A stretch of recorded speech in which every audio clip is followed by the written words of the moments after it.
So, we are looking at the last season of the great career of Shaquille O'Neal. He just finished that awesome contract. Like, that's where we basically have left off with him. He finished it with the Cavs, and he's finally done with this deal that's carried him through the majority of his career. In hindsight, and I know we've talked about this a little bit before, fire business decision. Yeah, for sure. Like, fire business decision. Look at all this money he got when he was dog shit. Like, this is crazy. This is so crazy to me. Getting $20 million, score like 15 points a game. Well, now I guess that's like normal. If you're lucky, if you on a good night, 15 points a game. And that's normal right now in 2022, but for the most part, at that time, that was outrageous. Speaking of outrageous, he is asking for, here we go. So the New York Times says the limbo that he's created in trying to find a new team is largely self-created. Shaq, according to team executives, is seeking an $8 million salary. He wants a 2-year deal. He is 38. He has trouble staying healthy. He can be helpful in spurts, but he is no longer the menacing figure who once ruled the paint. It's basically nailed it. So I don't know how, and it's crazy because he's going to go from 20 million to now he's having a hard time seeking 8. Yeah, 100%.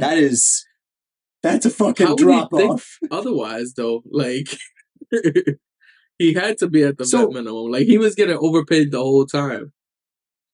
Yeah, for sure.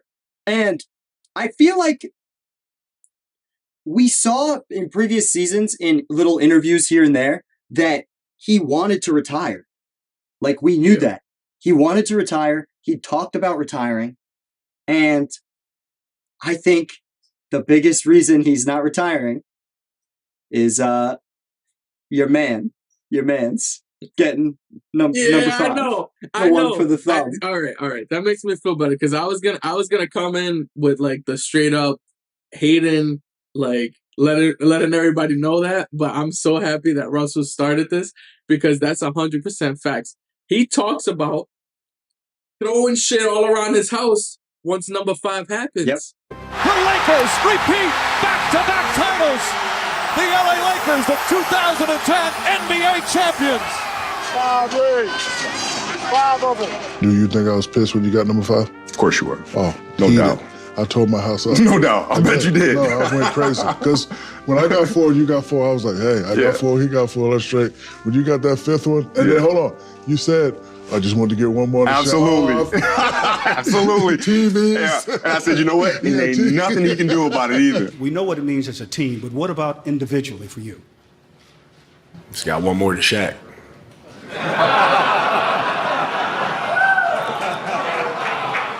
So you can take that to the bank. A couple days later, I said, I ain't gonna be able to get 5. I'm 38, hips bad, knees bad. I just got a call from Steve Kerr. They traded me to Cleveland. Cleveland traded me to Boston. I'm like, it might be over. So this is something that I have to live with, that Kobe has 5 and Shaq has 4. So I got to live with that all my life. That brings me so much joy. Yep. And now at this point, Kobe's the darling of the NBA, right?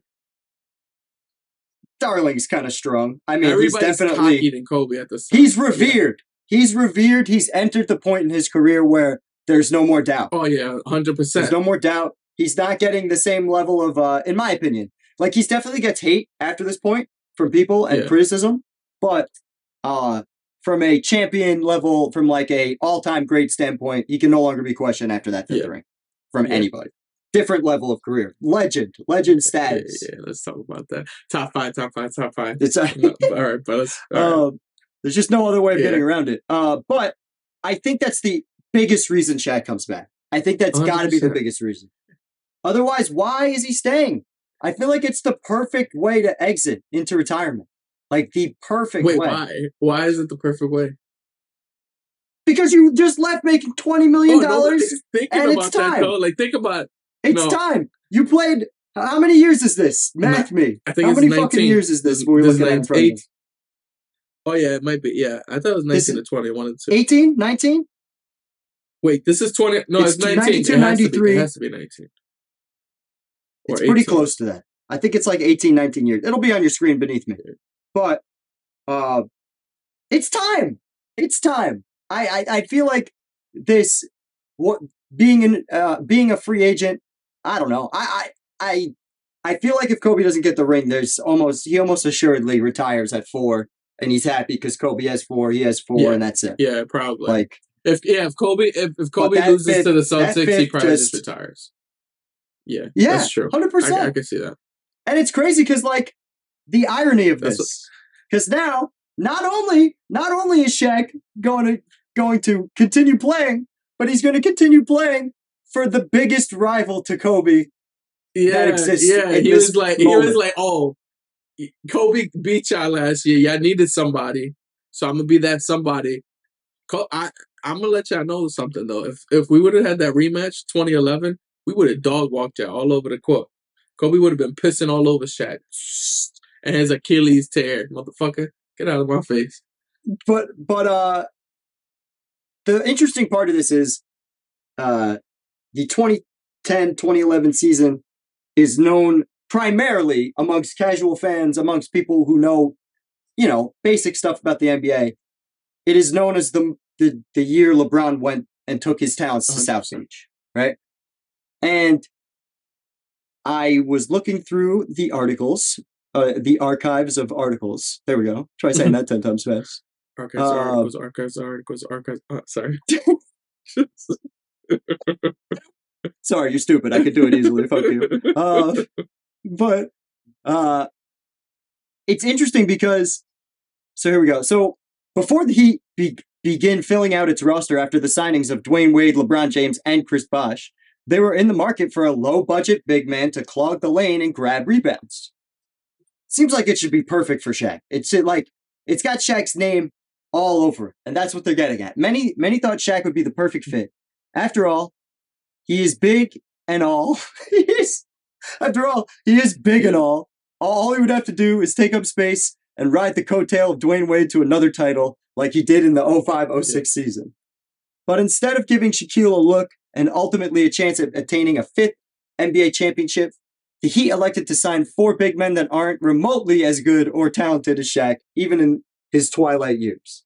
And that was Joel Anthony, Big Z, a guy who had history with LeBron in Cleveland, Jamal Magloire, and rookie center Dexter Pittman. Those would be the 4 that they signed over Shaq. And when we were talking about it, we knew that Pat Riley and Shaq got into a physical altercation in that last year in Miami. We knew that happened, right? But I thought they were over that at this point. Maybe I'm naive to think that. But I mean, what happened to make you feel like that would be the case? I don't know, just time and I know he said nice things about Miami. It's only like 3 or 4 years ago. Think about the Kobe Shaq shit lasted all the way until what, 2010, 9? I mean, it's going to continue here in 2010 when he ends up the Celtics. No, yeah, I know. But I mean, but in terms of the main storyline, the main story arc goes from probably I think it's 09 is when Kobe and Shaq have the All-Star game thing.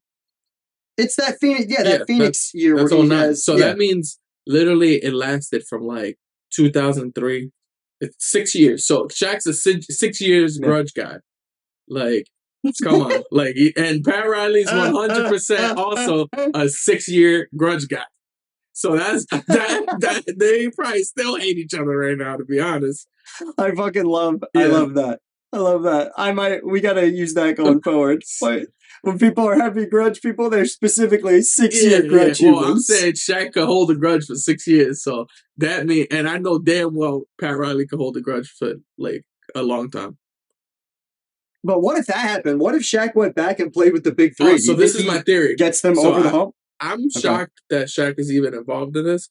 I feel like Shaq wouldn't have wanted to join the big 3, mainly because at that point it's looked at as like one of the weakest moves by a superstar with LeBron, and for Shaq to also ride that coattail, because everybody's thinking LeBron's trying to get an easy championship, and then Shaq joining in on that is like, oh, you're really trying to, that's like worse than a Karl Malone type shit.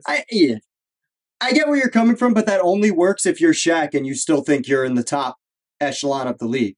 Like, I think the biggest reason people were pissed about the LeBron, Wade, Bosh thing is they were all still in their prime, and LeBron was like in the meat of his prime, the nice, tender part of his prime. I'm saying with Shaq, he was going to grow. He's just trying to like get a Karl Malone championship where he's like joining the Lakers end of his career just to like. That's what it would look like for Shaq. And that's what he's going to do in Boston. That's what he's trying to do with the Celtics. Yeah, but I think at that point, sure.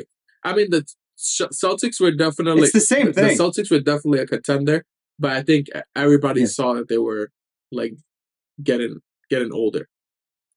Well, yeah, but you can't say that they weren't heavily involved to be one of the best teams. Like, here, let's go to the championship odds. We could get that. Like, in terms of championship odds, they are going into the year.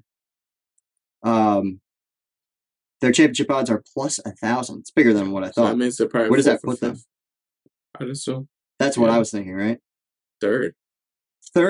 Odds are wild. So obviously the Heat took everybody by storm, and that was like everyone thought they were going to win the championship. Lakers, they got Dwight this year or next year? They get Dwight next year. So it's just Lakers retaining odds are good. But the Celtics are right after that. Like, they're still heavily involved in championship, in the championship picture. So it's similar. It's just those guys are obviously a little older, and there's a new big three in town. But the LeBron thing, if the LeBron thing never happens and they don't form that quote unquote super team, I think the Celtics probably have even better odds. For sure. But running through some of the teams that kind of passed on Shaq, the Dallas Mavericks had interest, but balked at Shaq's salary demands. Again, he wanted $8 million. Instead, they re-signed Brendan Hayward for $55 million over 6 years, traded for Tyson Chandler, and signed Jan Mahim. In hindsight, great call, because they won a championship this year. Nice call. Way to get Tyson Chandler. Solid. Shaq's not getting you to that spot. 100%. Great decision making. The Atlanta Hawks were similarly intrigued and similarly spooked by Shaq's price tag. They are working to re-sign Jason Collins as their third center. Let's go. First openly gay player in the NBA. Yeah. The Shaq talks are dead, according to a team official. Wait, time out. Come on, man. What do you mean? No, I hate you. Why don't you just randomly say that? Who cares? Like, what the fuck? I don't know what you're talking about. It's an important fact. It's a fact of history. Jason Collins, the first openly gay player. It's like, I had to look. It's like, I just said that for no reason. It's a fact. Jason Collins. Every time I see Jason Collins' name, that's the first time that's the first thing I think of. He's not like an all-star. He's not known for good basketball play. Yeah, but we could have just said Jason Collins kept on. No. I like throwing in little history facts. These are important. History shines on Jason Collins, all right? Respect. Coming out. This is definitely not easy. The Boston Celtics needed a veteran to fill the void while Kendrick Perkins recovers from knee surgery. Because, they got royally fucked in the NBA Finals by the Lakers. But they found a younger, cheaper Jermaine O'Neal who signed for 2 years and $12 million. So basically $2 million less per year. The Rockets needed insurance for Yao Ming. They signed Brad Miller. I don't know if you could remember that guy, the guy who Shaq tried to take his head off when he was in Chicago. Big white dude. Oh, yeah. I didn't even realize he was still in the league. Yeah, he was in the league for a while. He's just one of those bruisers that the game's going to phase out over these next 5 years from 2011 going into the Curry era. Miami needed an enforcer behind LeBron James, Dwayne Wade, and Chris Bosh, the so-called Super Friends. I don't remember them being called that, but whatever. Instead of calling Superman, he called Zdrunas Ilgauskas and Jamal Magloire. We talked about that. In Cleveland, where he spent last season, Shaq is superfluous. Without LeBron, there are no title hopes and no need for an aging all-star center. And I don't think Shaq would have spent another year in awful weather-ass Cleveland. Well, and also just like without if it's not a contender, he's not going to want to be in it. So that's the thing is like he was running out of spots, and it didn't look like the Celtics were going to be interested because they signed Jermaine O'Neal, and I think Perkins being injured and them needing more bodies at because KG, much like Anthony Davis, and KG is one of my favorite players of all time, but much like Anthony Davis, KG was a big pussy about playing center. Like he would always say, "I'm 6'12". That was his favorite quote to say. I'm not 7 feet, I'm 6'12". Because as soon as you say you're 7 feet, then you've got to fucking play center. Like, and I don't know why we're getting to this era where there's not as many huge humans. And I don't know. I think KG, and if we bring it even to today's game, if KG doesn't play the 5 in today's game, it's a problem. Because look what happens with AD. If AD doesn't play the 5, like it doesn't look right. But they're both big bitches about it, and it really annoys me. I feel like KG would play the 5 in today's game. I would fucking hope so. But like he was playing in a completely different game at the time. Yeah, and it was like I said, we're still in a clanging and banging kind of era, but we're leaving that era. We are definitely leaving that era starting this year and going forward. Like LeBron going to Miami changed that all up because he like putting Bosh at the 5 and putting Battier at the 4 and playing more small ball definitely changed the way basketball is going to go going forward. And we've talked about that before with the Celtics and the Lakers from 2010 being the last traditional finals with 2 traditionally made teams with like proper positions. You know what I mean? Yeah. But Shaq in August goes on Jimmy Kimmel. He's on ABC, still does his show. Great late night show. Big fan of his. But when asked by Jimmy Kimmel if he could imagine himself in a Celtics uniform, Shaq replied, "The Celtics would be a good program." Kimmel then asked if he would feel weird putting on a Celtics uniform, seeing as he played for their rival, the Lakers. O'Neal replied by shaking his head, saying no. So a lot, and I've seen that in a couple of other spots. The Celtics kind of saw that, and then right immediately after that, people started talking. And it's interesting because he's a free agent, so I guess there's no tampering or anything, right? Like, yeah. If you're a free agent, I think it's fine. I'm not totally sure how that works, especially not then. But I don't know. At what point? What was the date again? So that was August 2nd of 2010. Oh, you're fine. Yeah, because free agency is already open. Yeah, very open. So yeah, it should be fine. Time out though. Uh-huh. Remember we also had a lockout that season. That's true. I did forget about that. Yeah. Wow, I forgot all about that shit. Yeah, but I don't know if the free agency gets messed up with the lockout. Probably does. Yeah, but I don't know if tampering. Future Russell. Yeah, Future Russell's going to have to help us all out here, and whether that's relevant to tampering. But the Celtics are going to officially sign Shaq on August 4th, and I remember vividly remember this as a kid.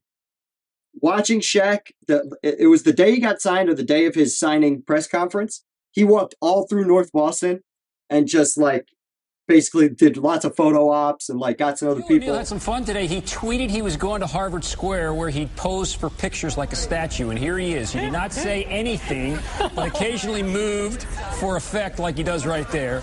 Watch what he does to this girl. Her head's turned, so Shaq stares her down. She looks at him and screams because he was right in her face. He was there for over an hour, and he loved doing it. The fans enjoyed being there. He might be the most likable big man ever in the NBA. Did not say a word for an hour and a half. Just stood there and posed like a statue for pictures. It's very cool. Did you drive to Boston to go see him? So I can't believe you asked me this because I was thinking about this today. When I was young, in 2010, I was 17. So I'm old enough. I have my license, but I'm still a naive fucking idiot. Boston seemed like a mile away. Like, not a mile, more than a mile, 1,000,000 miles away. Like, Boston seemed like 1,000,000 miles away. Like, I had no chance of ever getting there in my mom's shitty 2000 Chevy Blazer with 1,000,000,000 miles on it that shook like this when you fucking drove it far.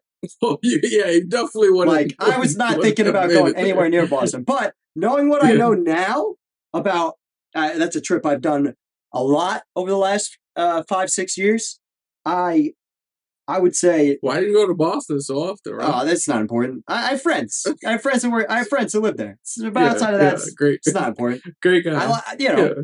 Go Celtics. Anyways, so I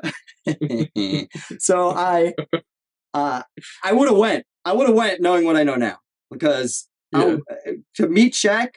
But that's the thing. He kind of did it on the fly. Like, it wasn't like maybe he put it on Twitter, like, "Oh, I'll be around Boston," whatever. Like, maybe. Yeah. But social media wasn't huge at this point yet. He's one of the first big guys on social media. We talked about that last year. But I just remember I remember thinking that was so fucking cool.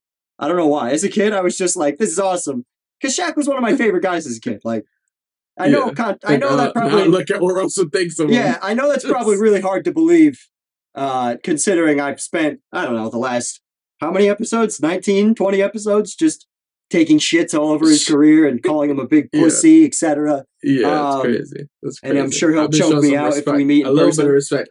The only time I disrespected you, Shaq, was when you would be in the hole with Kobe. That was the only time. I was from before and after. I was cool with you. So I do want to note one of these quotes on your notes. Yeah. I don't know if we've passed this part though. It's when the guy starts talking about Shaq being with his twilight years with the Heat, and he talks about how every time that he's left the team, he's always complained about his role on the offense. Yeah, it's completely accurate. I just would like to say, there's this reporter, he wrote this down at the time, 2011, or I mean, it's hindsight a little bit, but we had talked about this for the last 10 years of his career. And we seem like assholes, but it was we were just talking about what was happening. But that was probably a spicy take in the moment. Like in 2010, that was probably one of those takes where people were maybe not spicy, but definitely polarizing. Because Shaq still to this day, people love. Yeah, that's what I'm saying. Even now, like, you tell people that, and I'm sure people would just be pissed that you're talking shit about Shaq. Especially like, all right, I might have to edit this out, but we gotta have this discussion. Old white people love Shaq in a way that bothers me. Like, it annoys me. Like, because it feels wrong. It feels really messed up. My dad will call me on the phone. My dad will call me on the phone and will say, "Oh, you know what, that Shaq, such a nice man. He saw a kid at Best Buy, and this kid at Best Buy was looking for a computer, and Shaq just went up to him and he paid for it right there and there. That's the stuff I love about Shaq. What a great man." And it's weird how every old white guy between age 45 to 65 loves Shaq for that reason. And I don't know how it feels uncomfortable to me. Lindsay can vouch for this. Why? Her dad says the same shit. Yeah, my dad literally just did the same thing to me, but about a different Shaq story. He was like, "Oh yeah, Shaq was on his way to a business meeting and he saw these kids out there and they were fans. They wanted to say hi, and then he spent like a half hour talking to them instead of going to the meeting." And I was like, "Oh really? Oh yeah. Okay." Both of our dads boomers. Why is that bad though? It's not that it's bad. It's just weird. It's weird for me. It's weird. I think people just like that when they hear that celebrities are down to earth. But what? Like, how is that being down to earth? Here's, hey, what's up, little kid? I have all this money and you don't. Here, you can have this. I don't know if that's down to earth. What are they talking about? They're not talking about money. I'm sure he's probably just like hanging out with the kid. Like a lot of the times, you're like, these kids dream, like, and you're literally taking your time to come. Like, I don't understand. I don't think that's. I don't know. Weird I don't know. It weirds me out. Because if I try to talk to them about basketball, they're always like, "Oh, fuck that guy, fuck basketball, fuck everything, fuck." Like they don't want nothing to do with it. But if you talk about Shaq and how he spends his money, I don't know. It's weird. I don't like it. I don't like it. I just had to bring it. Yeah, I said to bring it up. I said it before, and I was like, I'm sure I'm gonna have to edit this out. But it was bothering me. It was bothering me. I actually wanted to talk to you about this really days ago. Yeah, but I feel like I've heard not only like white people do that. I feel like just boomers, like older people respect that. I think older people just respect that. Though. Yeah, fucking. You're probably right. It's just weird. I don't know. It annoys me because I respect Shaq for so many different reasons, and some of it. So I guess there's a big part of me that feels like that part of Shaq. A lot of people respect Shaq because he, like they say it, like he touches the ground. Like he actually comes around and to places. Like they respect that a lot. Like in LA, literally people wanted to kill Kobe. Yeah. In LA, I swear to God, because of Shaq. Yeah. Because he was like he's that close to people there. He's the Pied Piper, but I also think, and this is something that we've talked about throughout his entire career, very obsessed with his image. Like next to LeBron, even to this day, next to LeBron and Michael Jordan, probably the most obsessed with their image 100%. In the league's history. But he's smart though, because he knows that matters so much when it comes to the amount of money. Yeah, it does. He's always been a businessman. No, you're right. Just to add to that, on Drink Champs, like literally on Drink Champs, he sits with them and he tells them he doesn't drink. He just doesn't drink alcohol in public because that can mess with his sponsorships, and it's also like pushing a bad. Whatever, for kids. Bad, I don't know. Yeah, for kids. When I hear it come from like my father, it just makes me feel like, oh man, Shaq's doing it on purpose just to get people like my dad. Like true too. And I think that's what makes me feel weird about marketing. It above everything. Same thing with MJ though. A lot of people. Yeah, I think you're. It's marketing. It definitely. MJ got me as a kid. I had all the MJ pillows and fucking bullshit. No pun intended. But I'm talking about like you just have to expand. Like it's just like, oh, you're gonna try to touch every single thing. Yeah. It's just marketing. No, you're not wrong. That's how you become a billionaire. Just wish if I heard my dad go, yeah, he was awesome when he would like beat the crap out of people in the NBA. Like I'm not asking for much here. I'm not asking for like. But a lot of people know Shaq through other shit. Yeah, like. Some people don't even know Shaq through basketball. Yeah, and that's something I wanted to get into at the end of this episode when we talk about his greatest TNT moments. It's coming up in a little bit. But Shaq said, I've done everything individually that I've set out to do at the press conference for being a Celtic. Now, toward the latter part of my career, it's all about winning. When I came in, I always wanted to compete with Bill Russell's titles. Never mind. That's not going to happen. You're goddamn right. But I'd like to almost get half of what he got. Yeah, you're gonna maybe have a chance to get 5. Fucking A. Man had 11. Get the fuck out of my face, Shaq. Yeah, when I'm done and close my book. If Shaq, but time out. If Shaq would have done that though, and gotten 5, go. No. If Shaq would have got even 10 right now. What do you mean? If he gets 10 championship, GOAT. Unquestioned GOAT. He would, even if he went, I don't know, if he wins 7, I feel like the number is 7 for people to crack the GOAT conversation.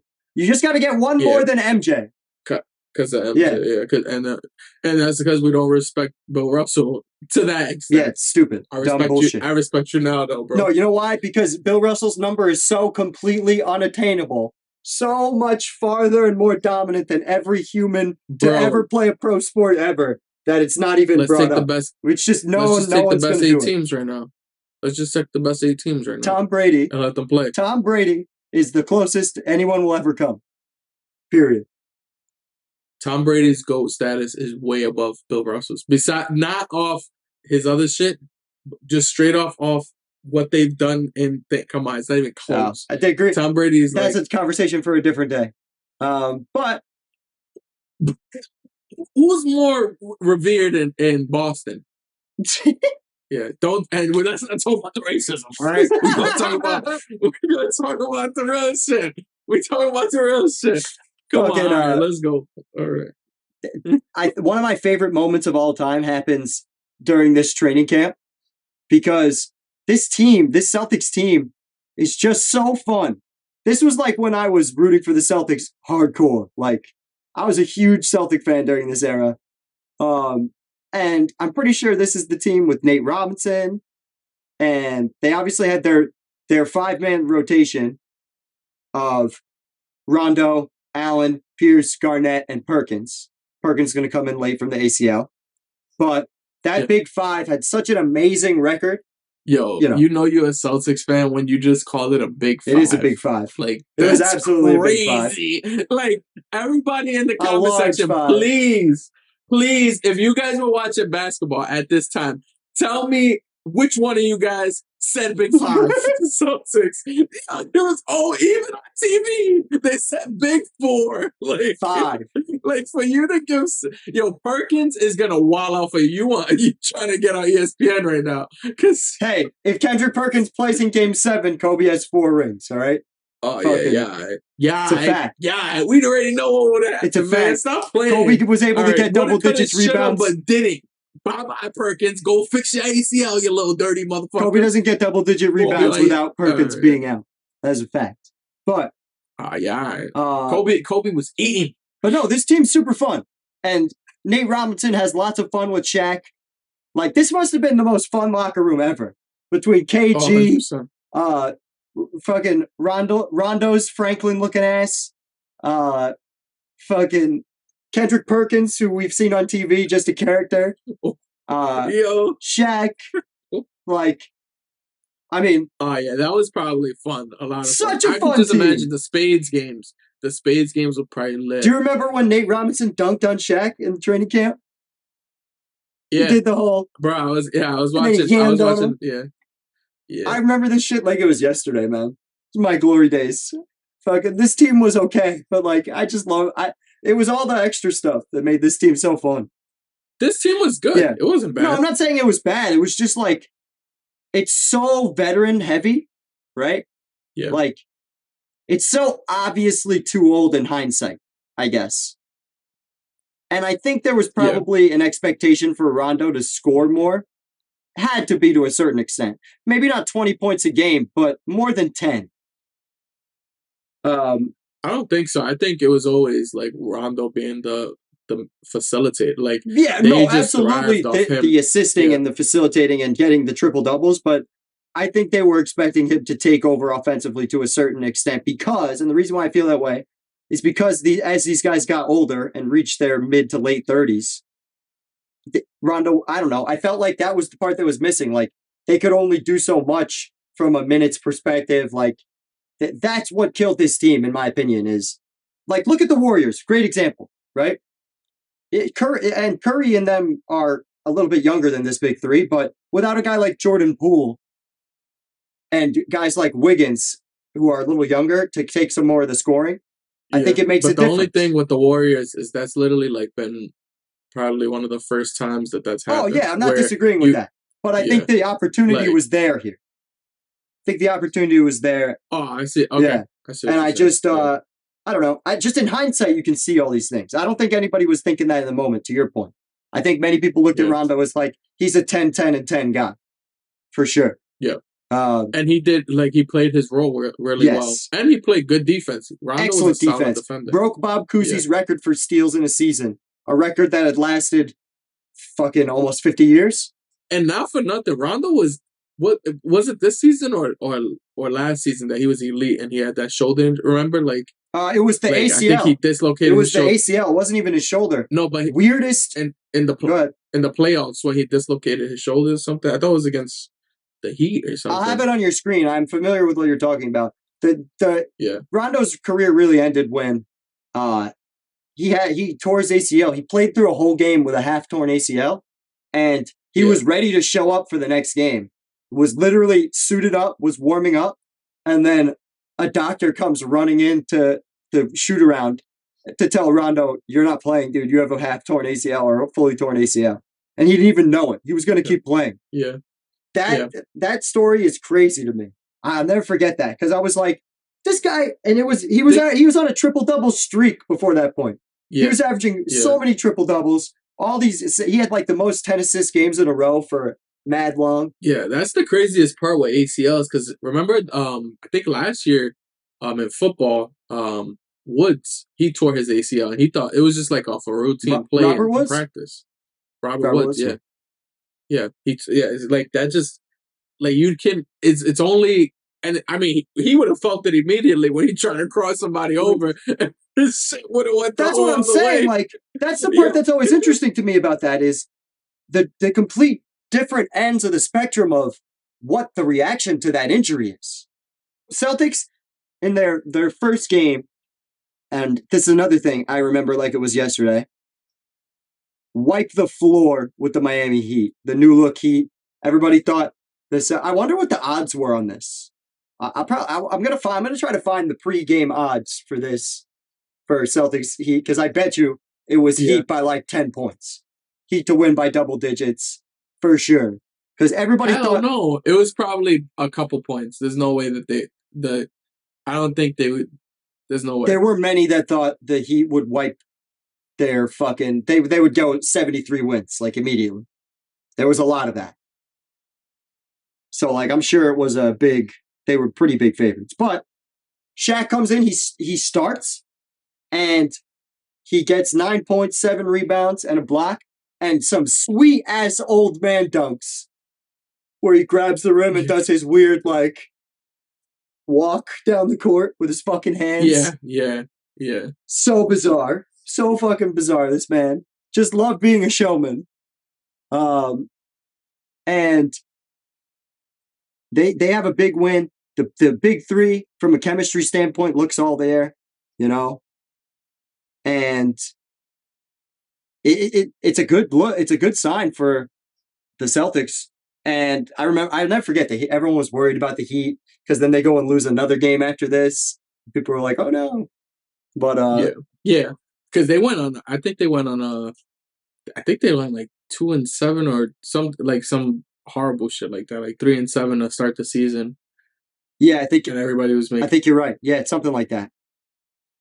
But Shaq's then this season goes pretty quick from the perspective of Shaq, which is important to remember. Ironically, we got one last trip to they're not going to New Jersey, but one last game versus the New Jersey Nets. Shaq's last 20-point, 10-rebound game comes against the Nets, because of course it does. Shaq 25-11, 9 of 10 shooting, played 30 minutes. Obviously, pretty sure the Celtics obviously won this game. Yeah, 89-83. Man, the scores are so low in comparison to where they are now. Yeah. But how many times have we seen like an 89-83 game in the last 3 years? Well, last year when the new rules were implemented in the beginning of the year, there was some weird low scoring games. Yeah. But the part that I thought was really interesting about Shaq's season this year, obviously he's an old man. Like clearly he's really old, and not a lot can be expected of him. But when he actually got opportunity, and I know this is going to be music to Shaq's ears, but when he actually got opportunity from a field goal standpoint, anytime he got over 10 shots, he delivered. Very high field goal percentage. He put up 22 points a game when attempting 10-plus field goals, right? And averaged 19 points a game when playing 30 minutes or more this season, which is not that many games. But when he did it, when he was called upon to do it, he did work. And all in W's. And they're all in W's, to your point. Yeah. But the only thing about that is I'm curious to see all right, who is out those games? Did they sit some people? Maybe they had to slow the pace down that game even more, because when you're thinking about Shaq having all these field goals at this point in his career, it's so even in his prime, it's so slow. So you're setting him up. No KG, no Jermaine O'Neal for this 23-point game. Yep. So you're right. No, you're definitely right. It definitely comes with the assist from other guys not playing, for sure. But I just think it's interesting because even to his dying day, he was efficient, so efficient, and that is the shit that makes me feel like, even though we're in a more jump shooting era, that he could play at any point, because the efficiency is just completely unheard of. The efficiency is just amazing, and they're going to win at his prime, of course. Yeah, but even with like an older man like Miami Shaq, he was still like fairly efficient. Like when he was healthy. When he was unhealthy, he was not efficient. But when he was healthy, his field goal percentage is through the roof, and his PER was probably, solid, just solid. And I think that translates to any style of basketball, no matter whether he can shoot or not. If you can get this guy the ball, and you're like, okay, we're going to give this guy the ball 15 times, 10 of them are probably going to be dunks. Out of those 10, out of those 10, maybe half of those are going to be and ones. Yeah, it's great. The only thing with any style of basketball, though, especially in this fast-paced era, like you have to slow it down for like a lot. Like you have to waste the time shot clock, and that's not like there's not many teams right now that's doing that. You have to commit to successful doing that. Yeah. The Lakers right now in the 22-23 season, I think, should play like that. High defense, slow the pace down. Like I think that's how they should play. But they're hit or miss. They're fun to watch on a nightly basis, though. But that's neither here nor there. The Celtics are going to win a ton of games with Shaq.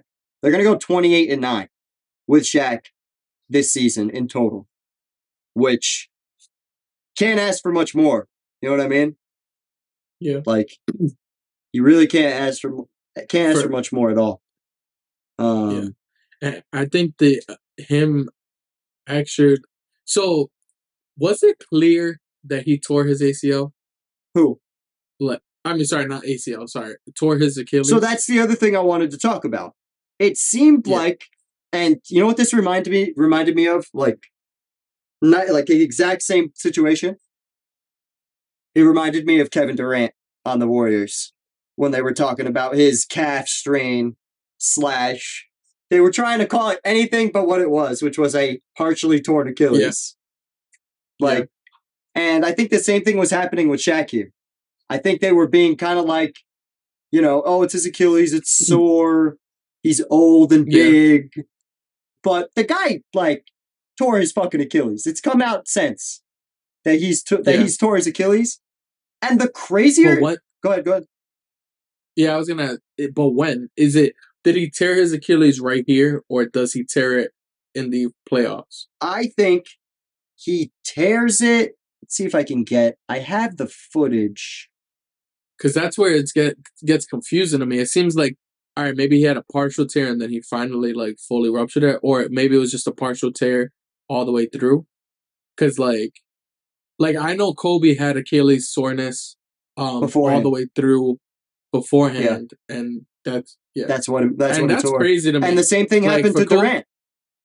Yeah, that's crazy. And they're smart guys too. To know that, and or think, I don't know. You have to be just so competitive to not care. To not care about what? Just play right through and know that you're going to pop your shit. Try to play through it. Yeah, because it's so you have such a high possibility of popping it. Listen, I've never been an athlete. I don't know if it's obvious. I've never been an athlete.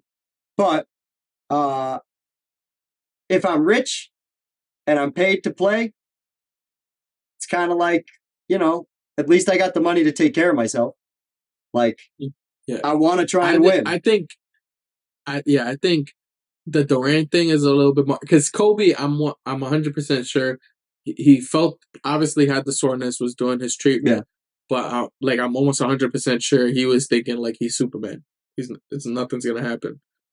I could 100% assume that for Durant, it was just, that's strictly what you're risking right there. and he still went through with it. That means like he was super competitive. I think Shaq did too here. I really do. I really believe that Shaq also knew what he was getting himself into, because he tries to come back, like he partially tears it or strains it here, right? Then he tries to come back. He gets a little bit, but obviously little production, little minutes, right? And then he comes back for this weird game against Detroit, right? Comes in for 5 minutes. And O'Neal would later note, during this game, it felt like someone had shot me in the back of my leg. The injury was enough to sideline Shaq for another month and straight through the first round of the playoffs against the New York Knicks. He definitely popped it then. Yeah. If that's what he just said, most people usually say when you pop your Achilles, it feels like someone kicked you in the front. I don't know about Shaq. Well, it's funny because whenever Charles Barkley and Shaq talk about it, it's always, that's when I got shot. That's when somebody sniped me in the leg. That's when somebody sniped me from the leg in the crowd. Yeah. But knowing what we know about Achilles things and Achilles injuries, I can't believe he didn't just shut it down for the year. I can't believe he even thought about coming back. That was insane. It's completely unheard of. He did. Yeah. And this is what I was saying. We were talking about off camera. I was like, I don't want to spoil it, but there's a part in this career, in this season, that I didn't realize when I was younger that I'm staggered by as an older person. Like, it is this. How the fuck? Even 8 minutes. 8 minutes. He's 1 billion pounds. He's huge. He's not like Kevin Durant, which has the same physique as me. Like, he is fucking enormous. He is Barney. He is Barney on one leg. How the fuck is he supposed to fucking... Of course his Achilles fucking got hurt again. He needs like a year, especially considering he's 39 years old. He's not... Well, I'm right. He's so old. Please, hold on. Talk about. I'm over here thinking he was about to finally be like, damn, Shaq, you put it, like, he's shitting on Shaq. He's like, I think it's incredible. I really think it's incredible. But it doesn't sound like it. Because it's kind of stupid at the same time. What are you doing? Why are you doing this to yourself, you fool? It's the end of his career. He could do it. So that's the logic I've come to. That's the conclusion no way I've come he was to. running. There's no way he didn't look at the situation and was like, I need to get out there because I might not come back. Like, I need to get out there and play because if I don't get out there and play, I might never get another opportunity to touch the court. Like, I think he knew in his heart, even before these playoff games, these two little a total of 12 minutes between the two, 13 minutes. Yeah. Still shot 50% though. Facts. One for two, badass. But managed to get 4 fouls in that period of time. That was what he was there for. My man was there not to run.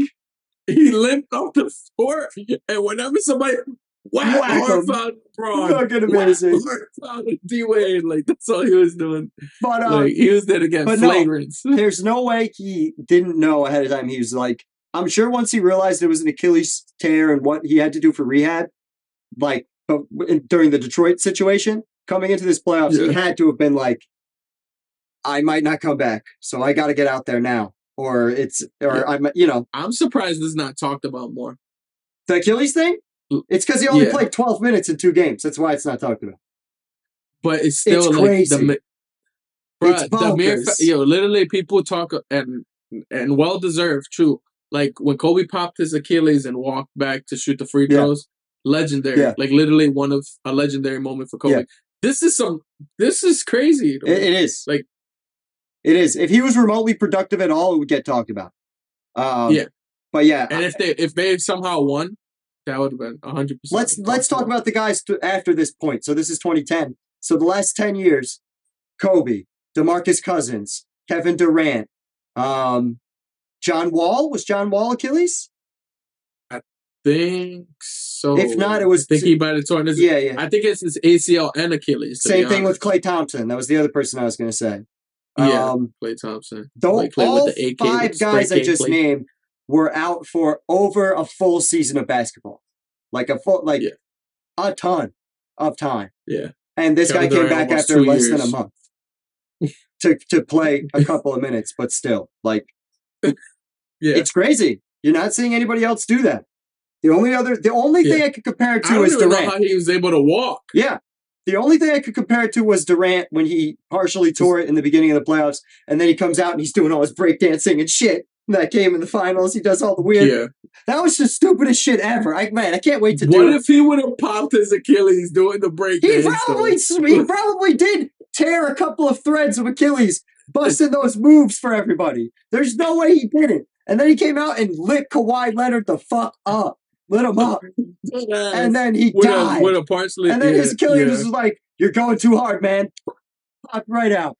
Fucked. Oh, man. Can't wait. Cam Durant, can you do me a favor? Can you retire? Just retire, because I want to talk about your career, man. I want to talk about your career from start to finish. Speaking of which, the last part we got to talk about here, Shaq obviously announces his retirement after the playoffs. It's a really fun press conference. He comes out, he talks about a bunch of stuff. He's like, I'm gonna miss the games, I'm gonna miss the cities, I'm gonna miss my teammates, but I'm mainly going to miss the free throws. Great line. Legendary line.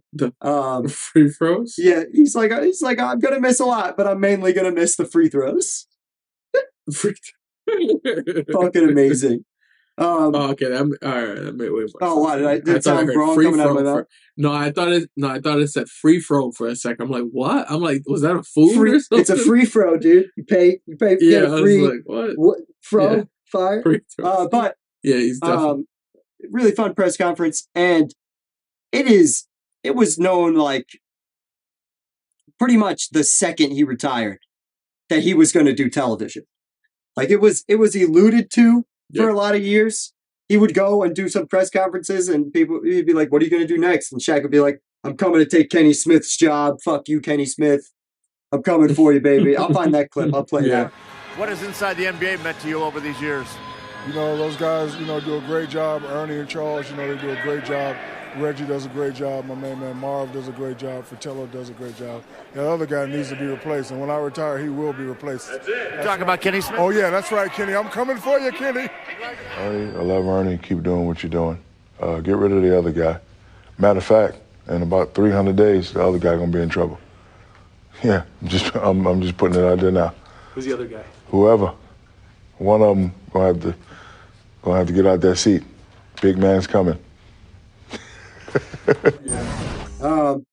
But that's what he does now. Basically, from this point here until present day, Shaq is, along with being the most advertised hoe on earth. Like he is a product prostitute.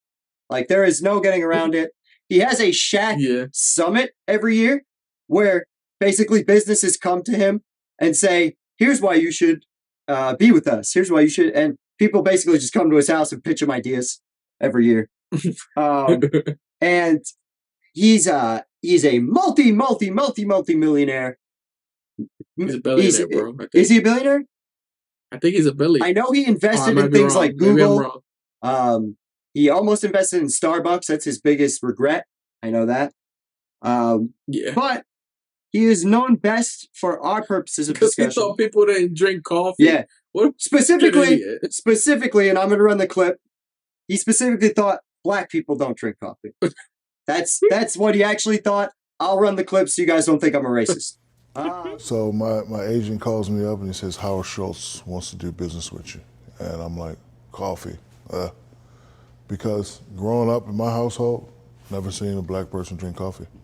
So it was my thought process that black people didn't drink coffee. I never seen a black person drink coffee, so I was like, we always used to see the commercials, fill it to the rim with brim. We used to see the commercials, but in my house it was always sweet tea, hot chocolate.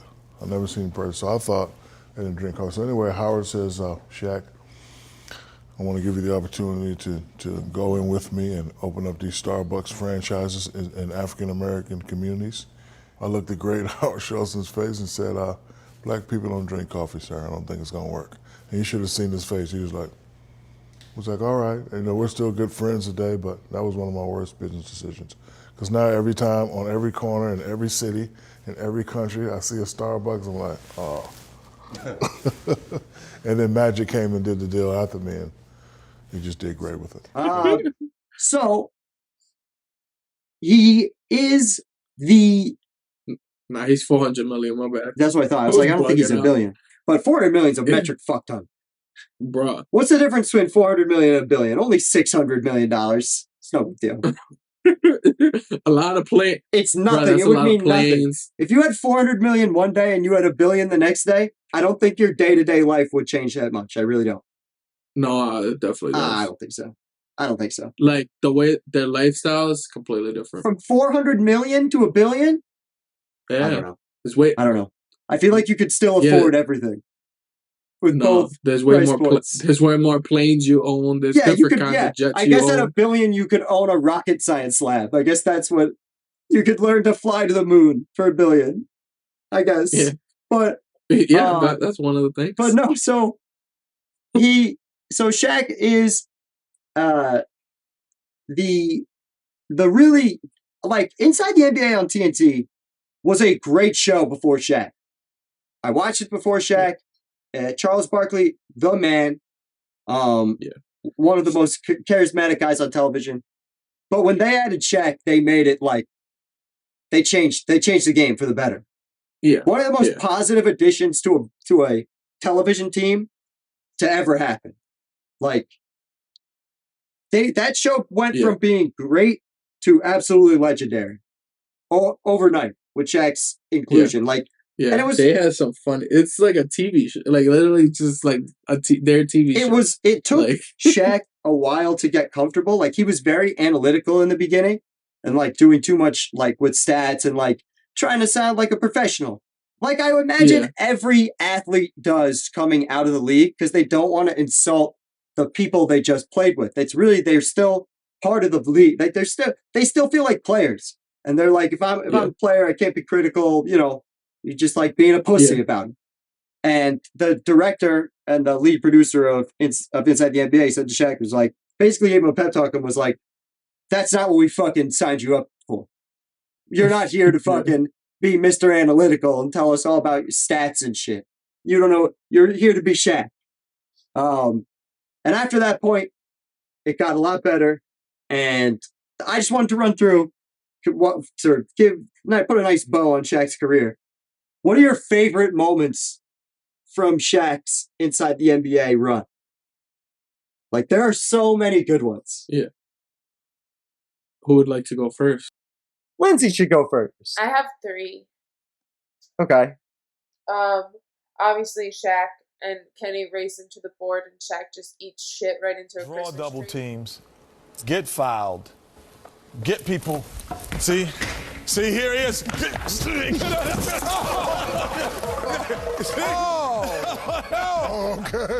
Okay, Kenny. All right, Kenny. That was an accident. All right, Kenny.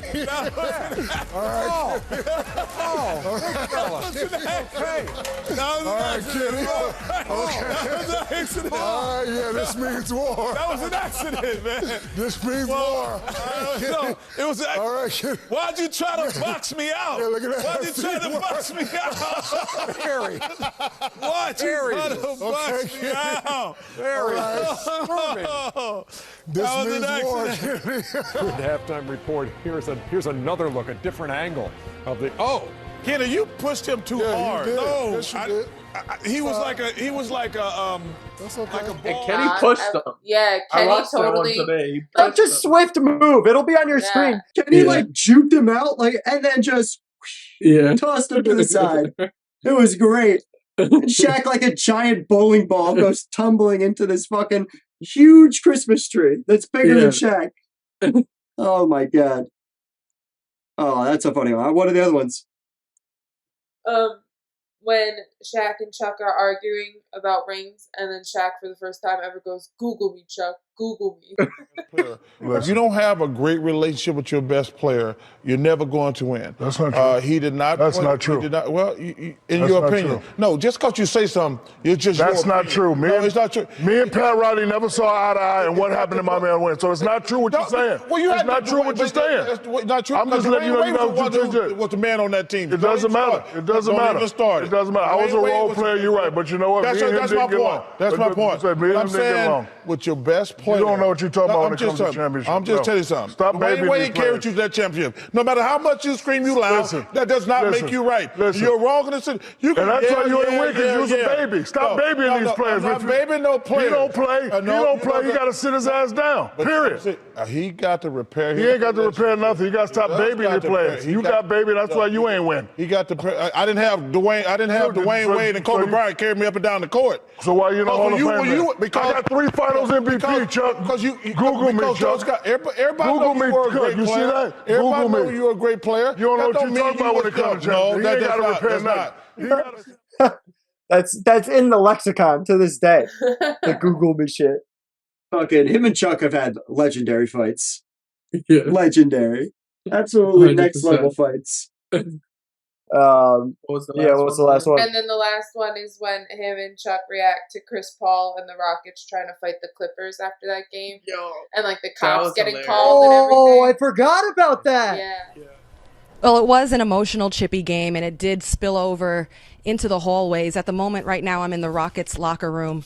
The team is gone. They've all headed to the bus. Actually, outside of their team bus, there is a police presence just to make sure that nothing else develops or escalates. So this feeling, this tension between the two teams will continue on across games. Rosgold on Woody, thank you very much. They're not laughing at you. No, they're laughing at the incident. The whole incident. They don't believe these two guys. Charles laughing. I know why you're laughing. I played in the NBA for 16 years, and I've been on TV for 18 years. This is the first time I ever heard police presence. They got, wait. They got a police presence?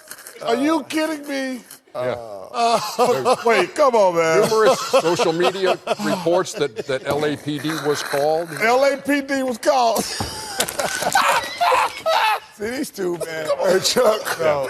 Hey, Chuck. I don't know what this is. I don't know why. Hello, police. Chris Paul trying to beat me up. This is Blake Griffin. Chris Paul trying to get in the locker room. Get down here and save me. Wait. Yeah. Hey, this DeAndre Jordan. Mike D'Antoni trying to get in the locker room. I certainly doubt that it was Clipper players who were requesting any kind of Somebody had to call the police. Two guys who would relish guys coming in their locker room. Come on, man. Are laughing at the fact Jack, that Chris Paul police is coming to get Blake Griffin. Oh, By the way, Trevor Ariza's birthday. I'm sorry, America. June 3rd. 911, can I help you? 911, can I help you? Going out the back. Yeah. Oh, come on. I'm in the Staples Center. In the back hallway. 3 players that play for the Rockets. Could you tell her how he looks? He's about 5'11", 5'10". Well, they have on shorts, and a couple of them have towels on. What's his name, sir? Right. Chris Paul. Gerald Green. Is this a play call? And James Harden. Play calling I'm us. 6'10", 225, one of the most powerful players in the NBA. But Chris Paul trying to get in here and kick my ass. Get down here quick. As we head to break, Jeremy, let's take a look at 10-4. Let's take a look at that shoe. Chris Paul, come on. Excuse me. Chris Paul's coming to beat me up. Yeah. Police was called. Fucking hilarious. They turned that into an animated thing that was really fucking funny. Oh, really? I didn't see that. Yeah. Oh my god. It is funny as hell to call the cops on Chris Paul. And that was your man's too, Lindsay. That was Blake. Blake Griffin. Soft as hell. That's when light skins really lost, man. Light skins really took an L that day. All right. So my favorites. So and of course, as an accountant, I'd pick this one. The freaking when Shaq is trying to explain how you save money on gas prices. Oh my god! By going to fill it up, Shaq was giving me a great education. Yeah, go ahead. Because I told him I didn't want to get a certain vehicle because of the amount of gas I would have to spend. It cost like $80 to fill it up. And he said, then you said, when it gets to half, then you put $20, you bring it back to full. Yeah. But if I keep doing, I would have to stop more often and still spend 80. No, you wouldn't. Why? You're complaining about when it gets to 0, you spend 80, right? When it gets to half, you put 20. Then when it get back to half, you put 20. Yeah, but I'll keep stopping, putting 20 in, and it'll be 80, the same amount of gas.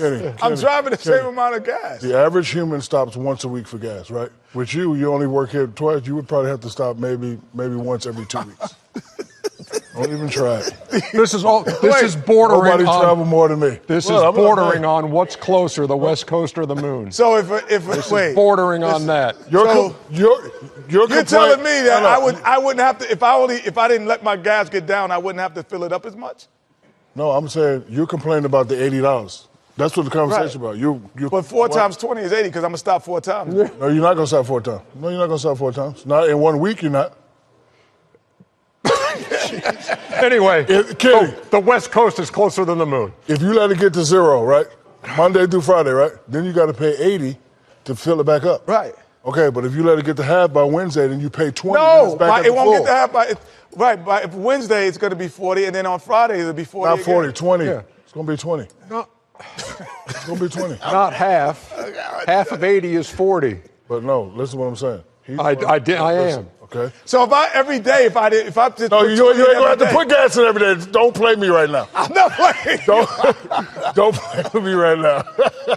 I'm sorry. I really want to know because Ernie, I want to get this car, but I really want to save gas money. You're complaining. Please tell me. I want to know how I'm gonna save gas money. You're complaining about the $80. Yes. Right. So I'm at 0, complaining. okay. So at 0 is 80. No question. So right at full is 80, right? Yes. So if it gets to half, that'll be 40, right? No question about it. So if you put 20 in, then you bring it back up to 3/4.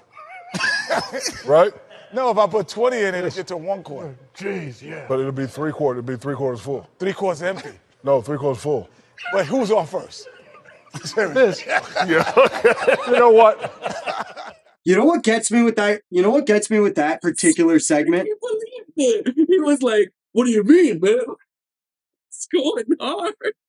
You know what gets me with that particular segment every single time I see it is the disappointment and irritation with Ernie. Ernie is so like, I can't believe we're fucking wasting airtime with this. Like, he's so like, holy shit, I can't, what are we doing right now? And that's what gets me about that. Yeah, but the funniest thing is, like, that was so entertaining, though. Yeah. He's like, you don't let it go down. You pay 40 for a full tank. You get a half tank, you get 20. You go back, it's 20, you fill 20 again. That's still $40, you idiots. And the other one was when he thought the moon was 10 hours away. The dude just asked us how long's the flight. No. So I said it was really sad that the astronaut John Glenn died today, and he was an American hero. And American Shaq says, "How long is that flight to the moon?" How long is the flight to the moon? We don't know. No, you don't know. No, you don't either. It don't look that far. It don't look that far. Just listen to my point right quick. It's 6 hours away. Okay, but just listen to my point. Get to the moon in 6. Listen to my point. If we go outside right now on 10:15 Techwood Drive, I can't see California, but I know it's a 5-hour flight. If I go outside on 10:15 Techwood Drive, I can see the moon. That's why I asked the question, how long is the flight? This is it, man. Right? This is it, man. What? This Ain't is nothing wrong with it, that Shaq. Open How up long your you mind. think the flight to the moon is? Well, you can't see California, so it got to be shorter. You said. Oh wait, It gotta be so wait. 3. You said it's shorter to the moon than it is California because you can see it. Here in California it's 5. I'm gonna add 5. I'm gonna say it's about 10, 11 hours. 10, 11 hours to the moon. Man, just stop. It's not? Is it? Stop it. Somebody help me. Stop it, man. Somebody please send me a tweet. No, they're going to send From some Earth tweets to on the that moon. one. Don't worry, you're going to get some flight. tweets. Somebody from NASA, please. Just because you can see the moon and can't see California, it's a quicker flight? Yeah, No, he I said didn't double say it. that. No, I he didn't say doubled that. it. I didn't He say doubled that. it. He actually doubled it. I did double it. It's about 10 hours. Oh, my God. Somebody look it up.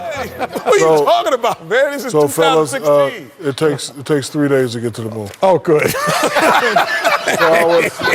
I said 10 hours. So I was 26 hours off. All right, I'm done. You were off a little bit. Yeah, I But was if you way miss your orbit, you might be out there for another 365 if you miss your orbit, brother. Oh, for real? Yes, sir. If you miss your orbit, you can play around. Hey, did you see gravity? Oh, you play around. Hey, with your NASA, orbit. me and Chuck will fly to the moon. What are you saying? He said, I can't see Southern California. Takes me about 5 hours to get there. I can see the moon everywhere I go. I'm thinking it's about 10 hours to get to the moon. Shut up.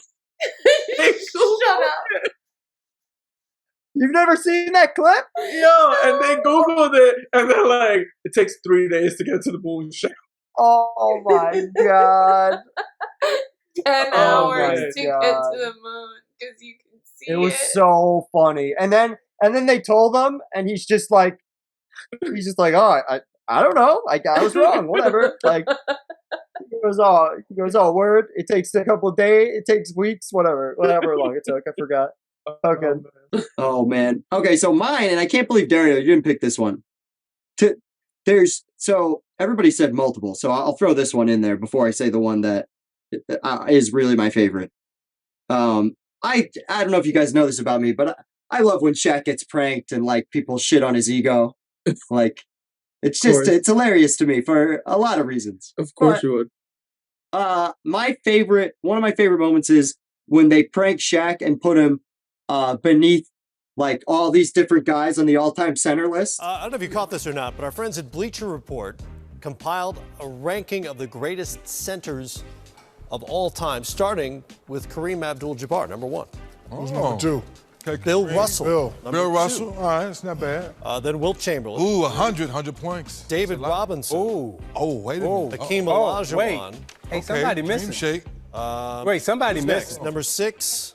Alonzo Mourning. Oh, somebody missing. Number 7. What? Who put this list together? BleacherReport.com. Jack Sigma. Jack Sigma. Oh, he did have that move, though. Hold on, remember that move he had, though, Zeke? Yeah, it was nice, He did have that though. move, though, Zeke. Dwight Howard. Oh, wait, whoa. Shaq and a Shaq number 9. Shaq and a seal. Number 9. Huh? And number 10, Brad Miller. Brad Miller? Number 10. And that's somebody from up here. Oh, April Fool's Oh, okay. There we go, Shaq. Okay, I'm about to tear this setup. I'm about to tear this setup.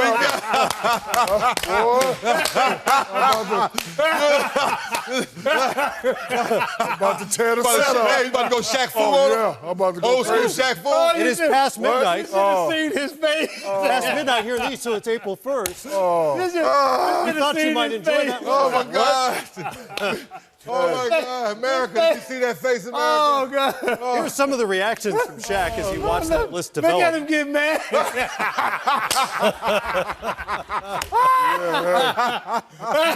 was a good one.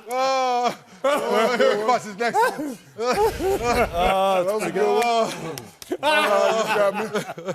Oh, my goodness. Couple of them, man. You okay now?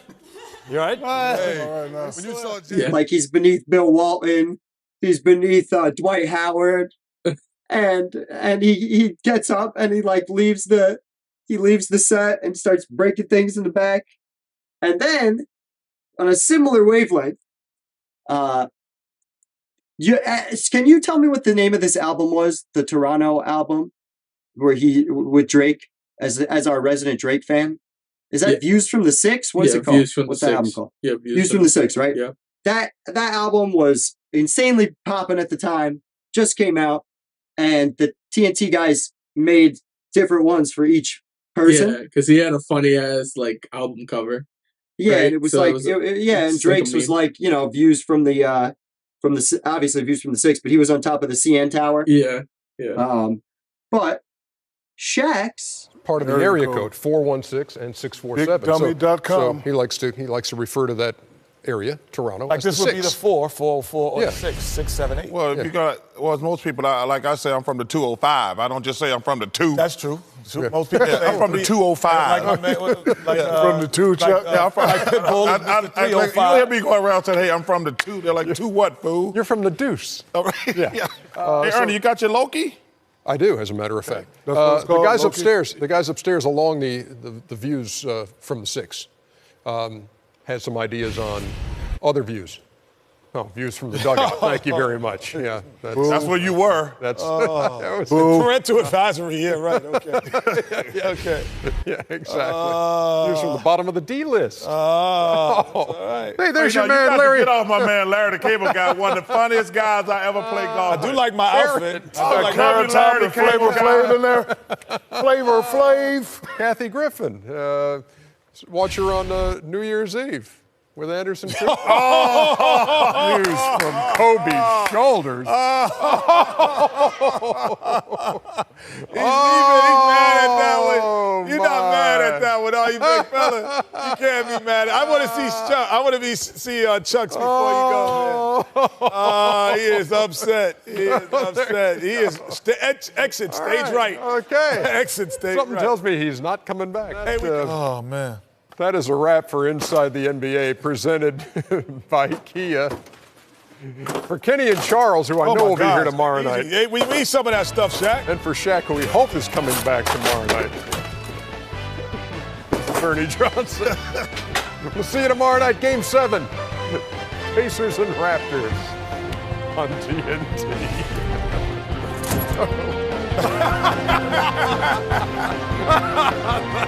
That was the best part of the whole thing. I think Kenny's was like views from the bench or views from something like that. I don't know. Yeah. But Shaq's was views from Kobe's shoulders. It is my all-time. Let's see if I can find it. I don't think I've ever seen that. I know you haven't for a fact, because if you did, you would have said it. That would have been your favorite one. God. Because when he sees this, that's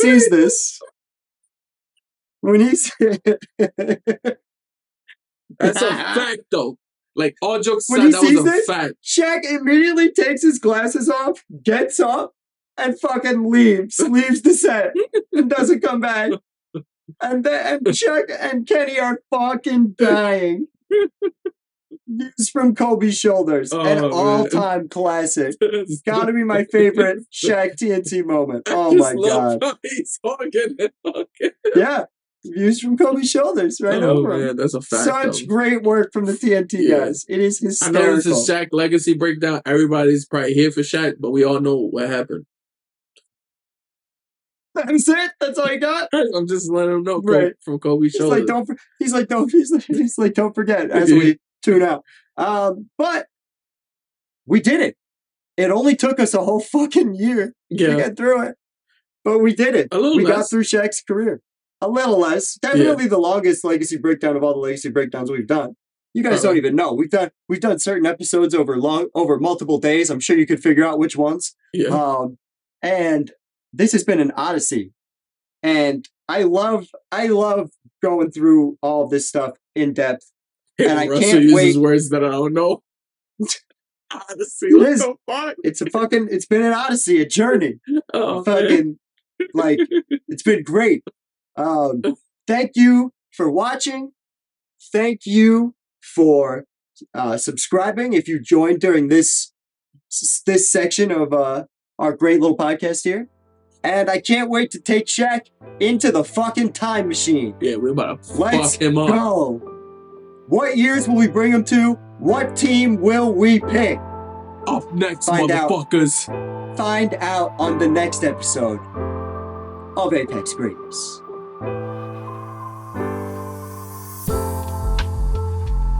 Hey guys, if you like what you heard, be sure to check out our YouTube channel. Just type in Apex Greatness on YouTube to see everything we put out this year.